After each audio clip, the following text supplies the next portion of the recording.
Welcome to another episode, everyone. Did Nipsey Hussle's best friend, Rimpau from R60's crib, run out and leave him to die? This has been the narrative for some time now. Rimpau recently broke his silence on Instagram, I believe it was, and made a video and spoke on this. And you could tell he was really hurting these accusations that have been leveled against him. We're going to check it out and see. You all let me know what you think in the comments. I say, what was he supposed to do if he didn't have a weapon? Stand there and die too? Hell no. You better run and get the hell out of there. Rimpau grew up on 58 from Rimpau in the Rolling 60s neighborhood, which he would later name himself after the block he grew up on. He would meet Nipsey in their early teens in the late 90s, off both living in close quarters only a few blocks away and even attending the same school. Nip had an early passion for music. Man, look how young Nipsey is right there. And Rimpau right there. These individuals knew each other, you're talking about from childhood. Talking about a childhood friend. This is childhood. Nipsey looked young as hell, 10 years old or some shit. 11, 12 maybe. Rimpau, I don't know, look a little older, maybe 14, 15, 16, but they're young. And he was there on the day Nipsey got shot. Of course, this is what we're talking about. He was out there. We're going to see the footage. He was out there. When this individual come up and let loose. And he got out of there. Yeah, hell, I saw everybody trying to get out of there. Like I would have been doing too.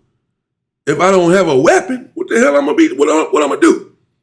I stayed down because I stayed there and got shot up too?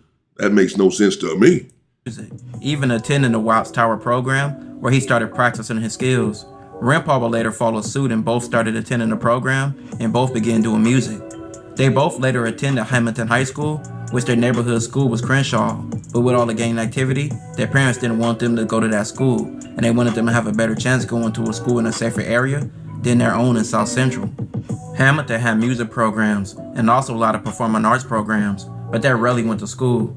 They were into females, making money, and hanging out, which led to them both dropping out. They cared about rapping more and had high hopes of making it big in the industry. But as their rap dreams continued, their street ties developed. By their teens, they started affiliating with the Rolling 60 Crips and got put on. The gang decision forever shaped their future. Music was still a dream, but the streets became a reality. Hustling, fights, and facing death and trying to survive became the norm. And also, the streets became a way to fund their music. In 2002, at the age of 17, Nip and Rimpau joined Buttervision, a creative multimedia group, which led to several DVDs coming out. During that time, he completed the recording for his first debut mixtape. For the dirty money, perturbed in this. Words I spit the flow nice to KCB. You wanna see me in the street if you want to. I don't give a fuck, no front, dude. It's coming real. Off the top of my head, I spill non-stop, you feel. Just check it. Niggas off the time, just listen. With your ear, I spit it. You wanna see, just listen. Rockin' with Rilo, my nigga Erm, you know, cause he for real. I don't even bust shots, I just run for real. I don't even play with y'all niggas the deal. Gotta get my money for real. I'm running, chasing the money, chasing the money. You wanna see it, play with me, you funny. I laugh at you, run to smash with you, wanna play with me, I don't give a fuck. I told y'all niggas, y'all blood this freestyle. This rhyme in the book, y'all go wild. In the back, the crowd get down. I make this beat hype, talk shit, you be nice, then be nice, then be nice, then be the first one that talk, to be the last to blast, the last to smash, last to get the cash. They always talking shit, but never walking shit. I'm always in the streets doing shit, but keep a quiet shit between my lips and shit, and my brain and shit.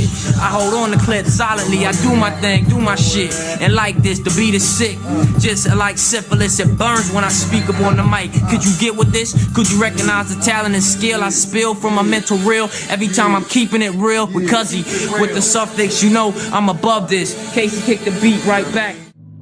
By 2005, Nip independently released his first mixtape called Slauson Boy, which was a local success. His debut project helped build a small fan base on the West Coast and eventually led to him signing a cinematic music group and Epic Records. Nip and his team continued grinding, and in 2008, Nip released his first 2 installments of his Bullets Ain't Got No Name series of mixtapes, which helped bring Hussle's music to a larger audience. He later released the 3rd installment called Bullets Ain't Got No Names 3, as well as his commercial debut single, Hussle in the House. Nip played his role in his group from his neighborhood like the Slauson Boys, but it became evident that Nipsey was the meal ticket for his community, and his crew continued rapping, but they pushed him to the top, especially Rimpau. Money in, no money out, money in, no money out. Slauson Boys. Feel me? It don't stop, you feel me? Throw me on the wrist like 5 carats on the fuck. Go get that mixtape, volume 2. Yeah. Prince on Slauson. Need a copy mixtape, volume 2. Prince on Slauson, we got it. Right here. Everybody that's from the hood that's doing this, much love, baby. We on. American Hustler. What up? Neighborhood Nip Hussle, AMB, all money in, Marathon Music, you know what it is. Marathon Music. Trophy Boys, whatever you want to call it. You know what I mean? We out here getting it in for the source. Shout out to my homeboy Jorge, putting together the backyard situation. You know, we debuting this Crenshaw swag right here. Thank you. Shout out to the last one with the Crenshaw sweater. Black Sam, my bro. Black Sam, the fast holding down the stove. You know, we on. Moving right along. What's up? It's Rimpau, A&B, Slauson Boys. We on like always. You know what I mean? Just keep a lookout for the mixtapes and the albums and the music. Oh shit. We going in. After leaving Epic Records, Nipsey founded his own record label. Yeah, man, they're pretty close, man. They're everywhere together from adolescence on up. And Rimpau, you can see he is sort of taking a back seat to Nipsey and just really pushing the music and pushing Nipsey's music. He had a vision as well, apparently. He was close and wanted to see Nipsey succeed. And of course, Nipsey was succeeding and getting far in the industry. Who knows where Nipsey would be at this point in his life and his career? I think the same thing about Tupac all of the time. Like, damn, man, you know, just never really had the chance to flourish. Obviously was flourishing, but I mean, there was much more in store for the world with these individuals. Who knows? And Nipsey was helping the community so much. Who knows how far along the community would be if Nipsey were still here. It's painful, man, when we think about how we take each other out like this. We have to stop it. We have to stop it now. I know that this is not what this video is about, but damn, man. And we're killing the best of us. But these individuals are extremely close. And, you know, I would think that Rimpau is in a lot of pain, bro. That's why I didn't even cover the video. Actually, I seen it. When he made the Instagram post maybe a month ago, breaking down the whole situation, and he was upset. His hair was all over the place, and people in the comments were saying he looking like he losing it over this situation, over Nipsey's death, and not only Nipsey's death, but being there in that moment when Nipsey, I mean, literally watching the bullets fly into his best friend, watch his best friend get gunned down and kicked in the head and face and all this. And he has no choice but to run. What the hell is he supposed to do? Stand there and start hollering at the killer, start yelling, start fighting those bullets with words? That's not going to do it. If you don't have a gun, you better get the hell out of there. Nipsey should have had security there at all times. That doesn't even mean that the security would have been able to stop it if you don't see it coming, though. And they don't see it coming. Dude just walking up and then get off real quick. There ain't even too much the security can do. I mean, I'm telling you, it's tough. But he certainly probably went through it. I don't know the man, Rimpau. I don't want to speak for him, but he's probably been going through it. I would assume he's going through it, yeah. With people have been saying this for some time, that he basically, not everyone has said this. Some people, of course, automatically understand, like, yeah, what was he supposed to do? I see people in the comments and on this video saying, the hell? I got the hell out of there too. What was he supposed to do? Exactly. But, you know, you got some individuals who are just so tough, they're going to stand there and fight bullets when somebody that already just killed somebody. You just going to stand there too and start talking to him. Yeah, F you, man. You just killed my friend, so he can just kill you. You ain't got nothing else but your words to defend yourself. After he just killed someone else. So we know that he's not afraid to pull his trigger. He just did it right in front of you and dropped your boy. Yeah, no. It's probably time to get the hell out of there. The hell? So what was that man supposed to do? And people have been giving him a hard time about it, and then it got to him. He finally made a video about it, speaking on it some, because I'm sure that, you know, this talk on the internet has gotten to him a little bit, with people saying that he ran out on his best friend, Nipsey Hussle, on the day that Nipsey was killed. which was called All Money In Records. He released his first All Money In Records mixtape called The Marathon, which over the years, he dropped several others, like The Marathon Continues, Crenshaw, and Mailbox Money. Rimpau released his own music like tapes like Long Days and Long Nights and All About My Business, both releasing in 2013. By this time, Nipsey was becoming a nationally known artist, and Rimpau focused more on the business aspect, which their crew vision created a lot of opportunities. Rimpau was always by Nip's side, and one day in 2014, it almost costed him his life. About so there was like an altercation with Nipsey in Chicago? Oh yeah. I can't remember quite well. Yeah, it was when he was on that tour with that shit. And when he just started promoting that Duce and all that shit, he came to Chicago. He told me backstage, he like, you see all the Mexicans in the front row? He like, there's some shit going on back home. You know what I'm saying? Some shit happening. Motherfuckers into it, you know?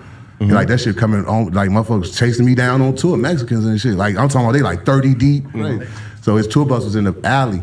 So he was with his homie Rimpau. He was with the nigga that he got killed with. Yeah. Like, Nip, gonna get out of here. They were so in it and so in love with like how much love they got. He just back there chilling, just him, Rimpau. He had a big ass security with glasses on and a driver, a bus driver. I'm seeing like hella Mexicans with these colorful Crenshaw shirts running through the alley, hoodies and shit, running through the alley, and there was snow outside. Yeah. Now by the time we hopped out, Rimpau had hopped off the bus on some real active courage shit for Nipsey, G, on some real shit. Okay. Like, and locked Nipsey in the back of the bus. And hopped off that bus fighting hella Mexicans, and they stabbed that boy up. You know, it's a Chicago newspaper and everything. They got to stabbing. By the time we get there, now motherfuckers ain't trying to shoot Rimpau. You know what I'm saying? Wow. It's going crazy. Like, these Mexicans wild as hell. You got to clear that situation up. Boom, boom, boom. And say his bus got shot up, but you know, shout out to Nip. But rest in peace, Nip. You know, even Rimpau know, like, it wasn't from the Mexicans. You know what I'm saying? Rimpau survived 6 stab wounds, being stabbed 6 times in the chest, and he suffered a punctured lung. He was willing to die and risk his life for Nip. Rimpau wouldn't drop much more music during this time point. He focused on producing. Dang, well, there you have it right there. The man is willing to die for now. I had never heard that story. Damn. Say the Mexicans following him out there on tour, about 30 deep, sitting out there and waiting for him to get out, performed, and so they getting on their tour bus, they ran down on them in the alley, deep. But Rimpau, he come out, locked Nipsey on the back of the bus. Nah, man. I don't know why they wasn't strapped or whatever. Damn, man, tripping, man. So you gotta have security on you at all times. Some real ones. And that's ready to go. Period, man. I'm talking about ready to gun you down without any hesitation. You come playing, 30 of y'all, all 30 of you get gunned down. It don't matter. We got that kind of equipment up in here to take care of business. But Rimpau then ran out there and squabbled up all 30 of them, apparently by himself. They got knives and stabbed him up, punctured his lungs, stabbed him in the heart and everything else. Nipsey took safely away on the bus. Didn't get touched. Rimpau took it all. Damn, he is willing to die for the man. He could have died that night, that's for sure. Got stabbed in the heart, punctured it, he could have died. Proving that he's willing to die for the man. You know what I mean? But, you know, that's a situation. But this situation here, dude already came up and gunned Nipsey down. There's not much he can do. He probably would have jumped in the front of it if he could have, if he'd have recognized what was going on in time. Once Nipsey is down, what is he supposed to do? There's nothing that he can do other than try to protect yourself, try to protect your life if you don't have anything to defend yourself and defend your life. That's just natural. That's the first instinct that's going to come to anyone's mind. And also business. By 2016, he dropped the tape Weigh My Options. In 2018, Nip dropped his most recognized album, being Victory Lap, which was later Grammy nominated. But by 2019, the unthinkable and unexpected happened. Grammy-nominated rapper Nipsey Hussle was gunned down outside his LA clothing store today. Police say the 33-year-old was one of 3 people shot this afternoon. Fans gathered at the scene after hearing about the shooting on social media. They called him an inspiration, say he was active in his community. Nipsey was killed on March 31st of 2019 by another Rolling 60 named Eric Holder, and Rimpau was at the scene. Many criticized his actions with him running away, but many don't know what they would do if death was right in front of them and they didn't have a weapon. Cowboy, who was also at the scene, would criticize Rimpau, even though he would later take a stand against Nipsey Killer, which Rimpau refused.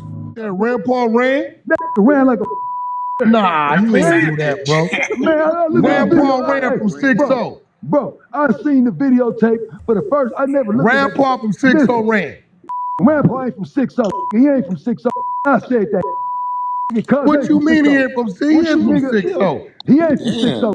I'm putting him up, nigga. He was from 6-0. Come on, bro. You know Rampau from 6-0, bro. He ain't no more. No. I mean, I give you that. You say ain't no more. Look, listen. Look, I'm not gonna fight with you on he ain't no more. But on that day, he was from 60s, bro. Okay, but you know Rimpau's like 6'9". Rimpau did what he was supposed to do. He like 6'9". He broke wide. He did what he's supposed to do. Okay. So you're right. Yeah, you're right. He was never cut for this. He wasn't never cut for this. After Nipsey's death, Rimpau went under the radar for a while, but he recently has made waves online, with him coming out and addressing issues he faced in the last few years. Oh yeah, so maybe he finna play some of what Rimpau has said online. I was about to say maybe I'll go get into that myself, man, because I mean, I don't know. I want to get into, I'm not from Rolling 60s. I don't want to get into their business, to their politics, even though I may be doing it already by playing this. But so I can't say, but other than what I've already said, I don't see how that's running out on anyone. I don't know what anyone. I remember when I think it was Turtle Santana Block got killed. Someone was with him. It's like his homeboys were on him as if they wanted him to stand there and die too. They didn't have a weapon. They didn't see it coming. These dudes jumped out, gunned him down. Like, I don't get it. What is this man supposed to do? He's saying he ain't from 60 no more. He ran out and this and that. He was right there too, wasn't he? Cowboy was right there too. You ain't die. You ain't die. Shit, you ain't die. What are you supposed to do? Stand there and say, yeah, no, shoot me too, kill me too. No, that makes no sense. That don't make him down at all. Makes him foolish. That seemed to have been eating him up. The one that said go to Melrose. I was mad we was still on Christian on Slauson. I'm like, cut it, finna go bad. I'm hood, nigga, let's just leave. Let's leave, bro. I had been saying that. I'm hood, I knew that was gonna happen. I knew it was only a matter of time. I'm hood. Only reason why nigga was there that day because he didn't want nothing bad to happen to his homies. He didn't want nothing bad to happen to his brother. He didn't want nothing bad to happen to me. He didn't want nothing bad to happen to none of his niggas that he knew was gonna be there, and it happened because of something he was involved in. I want to know the truth, and I figured that out on my own.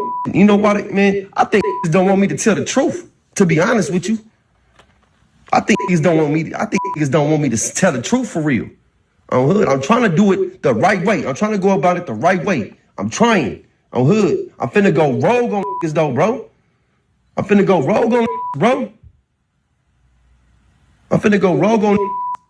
Yeah, so that's the video that I was referring to earlier that people were talking about and that I had seen. He went on and on and on and on for me. I think he deleted the video off of his Instagram, but it's still, floating around on the internet. And he went on and on a little bit, just getting some of the stuff out. As you can see, he's saying, y'all don't want me to say what really happened.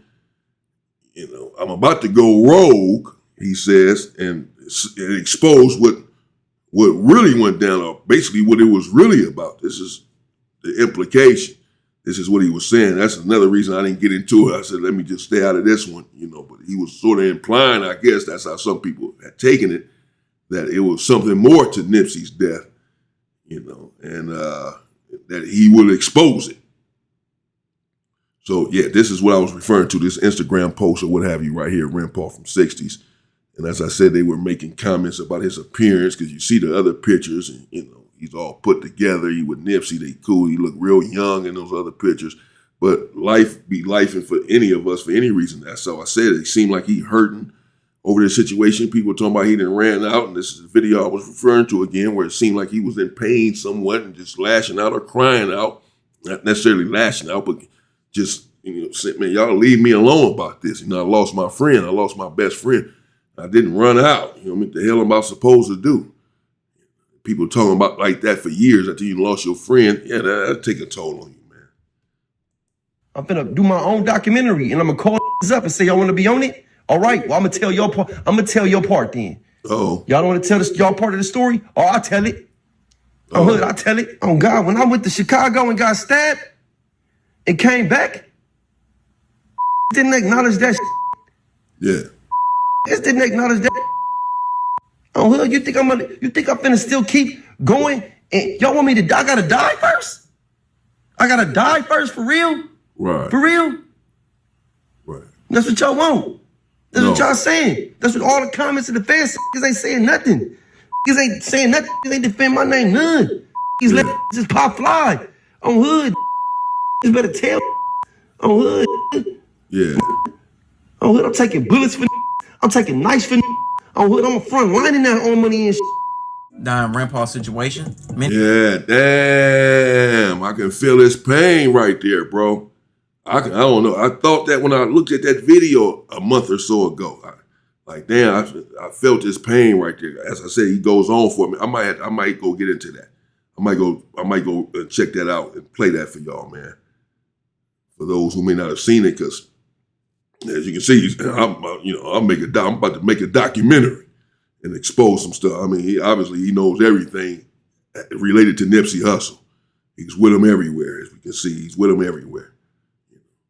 And he's going through a lot. He said, that's what he said, man, nobody defending me, nobody defending my name. Like people saying I ran out, ain't nobody coming to my defense. Where y'all at? Like, what the hell was I supposed to do? He said, ain't nobody talking about the fact that I done took bullets already for him. I done got stabbed for him out in Chicago, risked my life for him. Like, what are y'all talking about? Nobody else died that day. Everybody talking, Nipsey was right there in the whole crowd that I see. 5, 6 people all together. Nobody else died. So nobody else took a bullet for Nipsey. I know a couple people got shot or whatever in the ass cheeks or something. Nobody else died, bro. Nobody else's life was in danger except Nipsey. Old boy was focused on Nipsey, whoever the hell it was, and did what they did. I mean, knock it off. State what they would have did, but you can't say until you're in that position and bullets start flying at you and you don't have a gun. You can't say. Are you supposed to stay and get shot or run? But everybody's entitled to their own opinion. Shout out to Warren Cali, man. Good shit. As always, bro. Yeah, man. Let me know what y'all think in the comments. I say, me personally, the man did nothing wrong. I don't know what he's supposed to do in that situation. You can stand there. You stand there and just say nothing.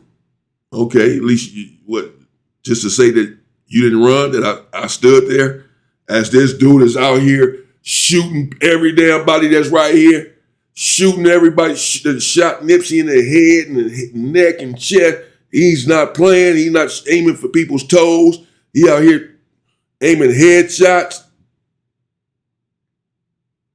I don't have a weapon. Apparently no one else standing right there has a weapon because no one has pulled one out and shot back. So it's not just me. Ain't nobody out there got a weapon. Everybody out there slipping, not just me. And then dude came at Nipsey for whatever reason. He was focused on him and then still shot 2 other people, apparently. 3 people got shot. It wasn't just focused on Nipsey. Came at Nipsey first and, did what he did to him, made sure he was down and done, and then aimed it at whatever, man. Like, what is he supposed to do without a weapon? Stand there and say nothing, or stand there and say, man, what you doing? Oh, cuz, the hell you doing? You supposed to say that? What do you mean, what am I doing? What does it look like? I'm a killer out here killing. I'm out here pulling the trigger right now in real time. And you gonna stand there talking about what is he supposed to stand there and do? The first instinct is to self-preservation, to save your own life. That's anybody and everybody. I understand that's his friend, his best friend, and I believe he loved him. He showed me that with the Chicago incident. He stayed down and got stabbed up for this man. Stabbed 6 times, and it could have been worse with 30 individuals on him. Went out there and squabbled up, got beat down and stabbed up. And Nipsey didn't get a finger placed upon him, meaning he took everything for him. Man, damn.